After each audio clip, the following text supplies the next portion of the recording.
I would like to say here that the e-granary concept came at a time when farmers of this region, especially our members, had mobilized themselves around looking for ways and means of ensuring that they can actually be able to engage in business agriculture and markets in a manner that they're actually able to access incomes. And we had already agreed on how we intend to actually organize ourselves. We had a number of meetings in Naivasha, 1, 2, and even Naivasha 3, trying to see exactly how we can actually get ourselves into agribusiness. And eventually we agreed on a business model that is cooperative.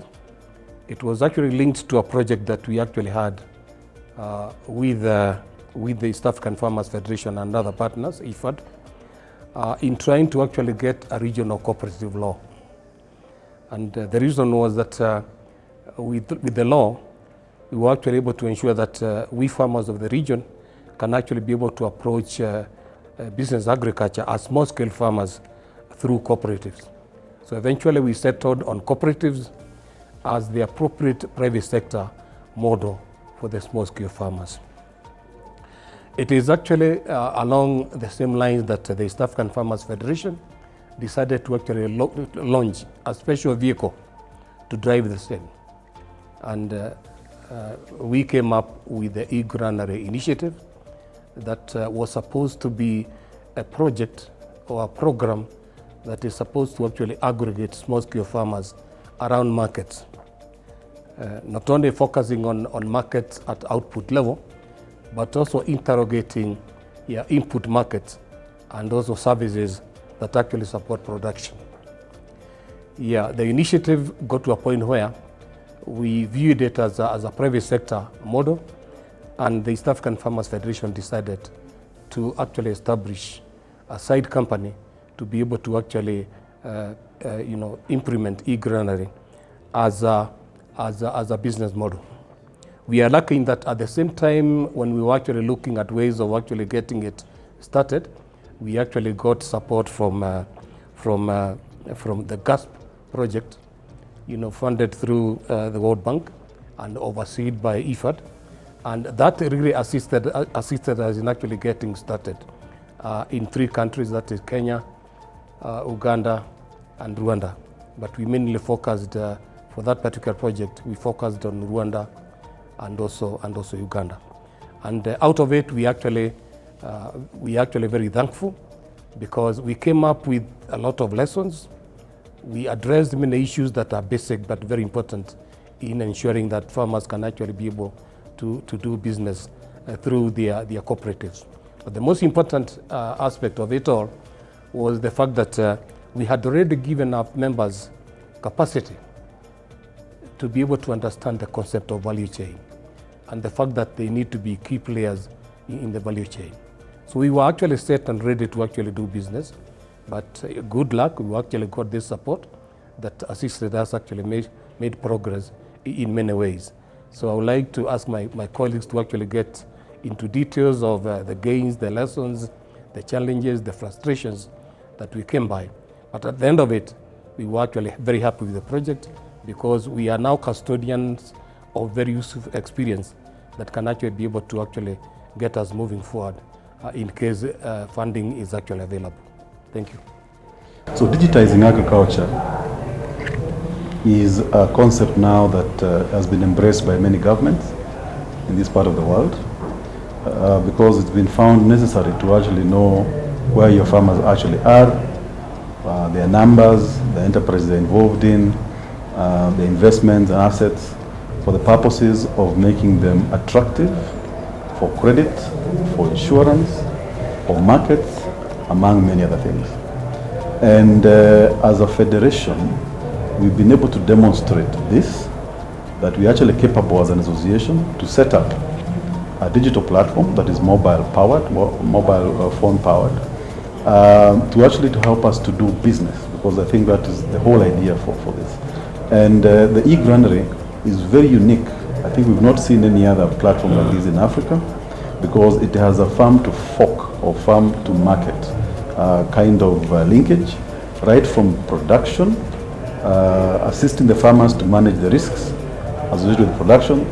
That includes access to certified inputs, financial services and insurance, machinery and other mechanization services, as well as having predictability in the output market, which is something that we've not seen happening in this region. And we took it upon ourselves as a federation because we were responding to a demand by our farmers, saying that they're not participating not only in national markets, but also in regional markets, you know. And this region being what it is in terms of food insecurity, this platform actually enabled us not only to generate data and information about farmers, which we could disaggregate based on gender, based on age, based on enterprise, based on farmer group, but also that information has helped us or endeared us to be able to mobilize 16 partnerships, which comprises off-takers, comprises banks, insurance companies, and input companies.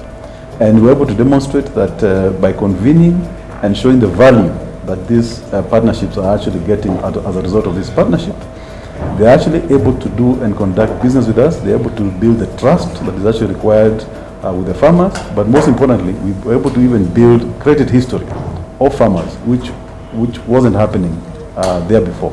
It also resulted in a lot of innovations. We had banks innovating around credit, reducing the interest rates because we were already mobilizing so many farmers for them, but also diversifying the products that they were actually presenting to the farmers. Okay. I think one of the things that we've learned, which I think is a big lesson for this kind of projects, first of all, is a startup. You know, there are so many risks that need to be managed, and those can only be managed through grant resources.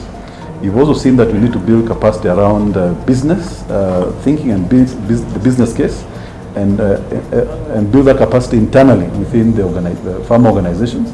Because at the end of the day, this platform has to be sustainable. So you have to keep reviewing the business case as and when you're running through the seasons, but also through the various value chains. And I think in that alone, and I think this is where some of the challenges we faced, in the support we got, we needed to have quality supervision because it's an area that is new, it's an innovation, it's a digital platform, it's business, and you know, development usually does not support business. You know, we had a lot of challenges, for example, receiving resources on time, yet the season does not wait for the resources to be sent. We had challenges in terms of the quality of support, to be able to, you know, clean up our business case, to be able to run this as a business, to be able to mobilize some of these partnerships, because you can imagine you're mobilizing big banks, big insurance companies, big buyers, and all that process takes time, because you're not mobilizing one partner, you're mobilizing 16 partners who are actually needed in that particular process. Of course, we had other challenges of COVID, which also dampened the success story of the project, because that affected plantings, it affected the harvests, and so forth, which I think some of those disruptions also needed to be captured, but also not only captured, but also accepted as, you know, challenges that farmers actually face that are actually out of control. This project has been successful in as far as being a pilot is concerned. The entire project was a pilot, you know, targeting an innovation that we were starting in 2 different countries, meaning that we're actually starting from scratch and building the infrastructure right from scratch. We had, it was expected we'll have challenges because some of them required government interventions, for example, getting licenses to actually run this, getting the licenses to run the mobile platform, even the issue of connectivity, which we faced, for example, in Uganda, where farmers cannot be able to access some of the information on time.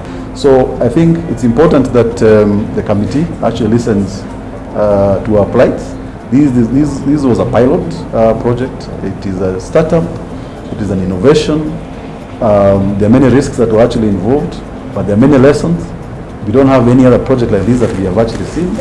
This is a farmer-driven, farmer-owned kind of process, meaning that whatever revenues, whatever outputs from this, we're actually going to sit with the farmer associations, and I think we would actually request that we continue having similar programs that are regional in nature, because I mean, Africa now is opening up. We have the ACFTA, Africa Common Free Trade Area. You know, we are no longer just looking at trading catering inwards, but also looking at trading outwards. We have a bill that we've just talked about, a regional law on cooperatives, that is actually going to help in terms of the policy landscape to ensure that cooperatives are now partnering in a multi-country kind of fashion.